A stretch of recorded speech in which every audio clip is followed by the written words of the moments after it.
Hazrat Abdullah bin Umar radiyallahu anhu states that Allah's Apostle sallallahu alaihi wasallam said, "Women, you should give alms as well as frequently seeking pardon, for I have seen mostly you in hell." An intellectual woman of them submitted, "O Allah's Apostle sallallahu alaihi wasallam, what is the reason that we are the vast majority of hell bounds?" He sallallahu alaihi wasallam said, "Owing to your frequent cursing and disobedience, ingratitude to your husbands.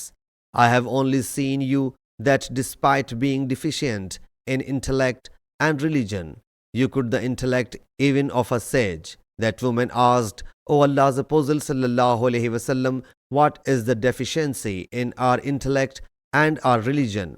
He sallallahu alaihi wasallam whereupon said, "As for lackness in intellect, the evidence of two women is equal to that of one man.